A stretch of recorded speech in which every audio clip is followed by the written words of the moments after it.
How's it guys? What's going on? My name is Prashant and welcome to Tech Scene ZA. Today we're taking a look at the Samsung Galaxy S8.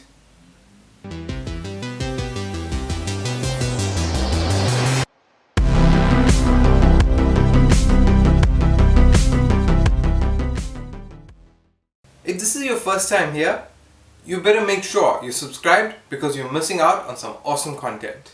So this is the Samsung Galaxy S8, which was released in March of 2017. And it was the launch of the Infinity Display and was to revolutionize phones and breaking the confines of the smartphone screen. It has a Super AMOLED capacitive touchscreen with a 148 by 68 millimeter display and is 5.8 inches across.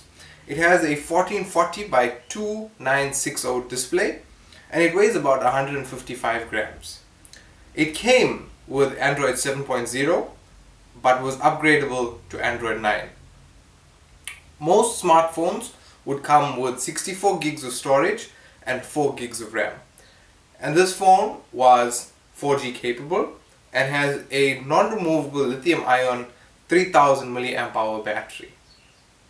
So the main camera or the back camera is a single 12 megapixel camera that can record up to 2.1K at 30 frames per second and also does 1080p at 30 and 60 frames per second.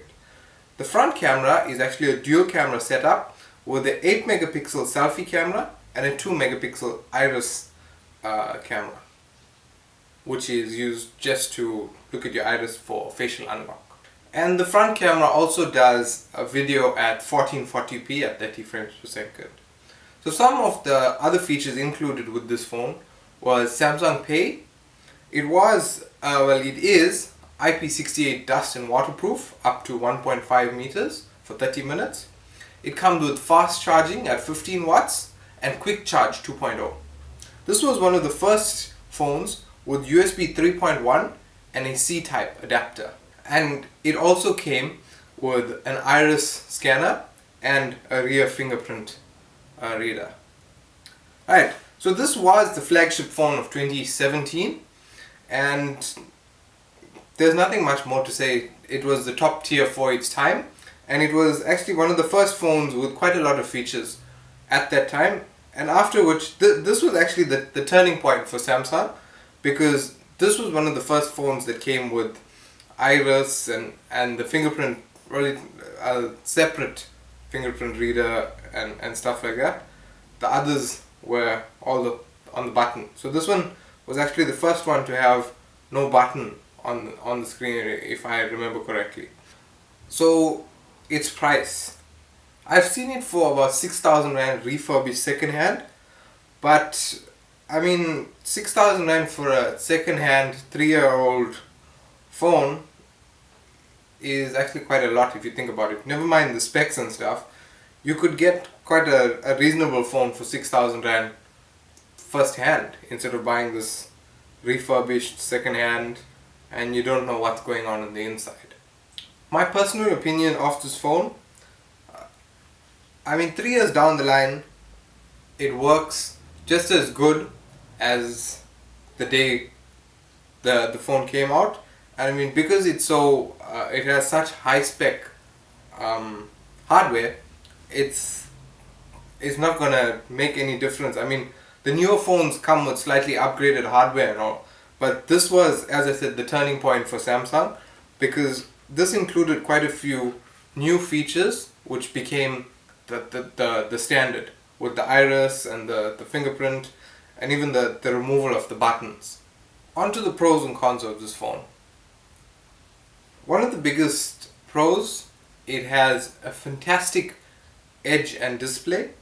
It has a powerful processor and hardware, as I mentioned. It has a lot of features and securities, and it is IP68 waterproof. Some of the cons. It's poor battery life, but I must say that the battery life has been consistent, although poor. The single charge on this phone still lasts you a day, just like how the first day that the phone was charged and 3 years later it still does the same thing. Another bad thing about the phone is the poor choice of placement on the fingerprint reader, because a lot of the time when you put your finger there, you end up scuffing up the camera, and then you always have to wipe the camera before you take out pictures. The final conclusion. I think this phone is great if you have it already, but if you're thinking of buying it, maybe be wary of the price. Although it is a flagship phone and it has excellent hardware, you need to think about the price as well. I mean, if you're paying 6,000 Rand, you're better off buying a first-hand phone rather than buying a 3-year-old second-hand phone. But it does its job. Well, it does more than its job. Its battery life is consistent, a full day.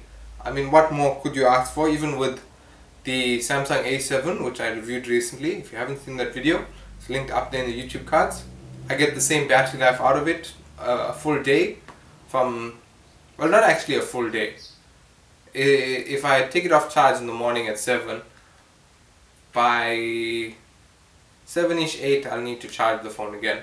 But that's with all the other social networking and all done with the phone. But back to this S8. It's a great phone to have. If you are thinking of buying it, please be wary of the price.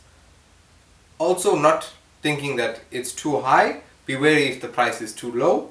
That could signify that maybe there's a problem, the under display, the LCD is cracked or something, and you can't see it, and then after you purchase the phone, then you're seeing problems. Be wary if you're purchasing it, but congratulations if you are thinking of buying one and you are getting one. And that brings us to the end, guys. Thank you very much for watching. If there are any products you'd like to see me review, please leave a comment below and I'll be sure to get around to them. Guys, thanks for watching. My name is Prashant and I'll see you in the next video.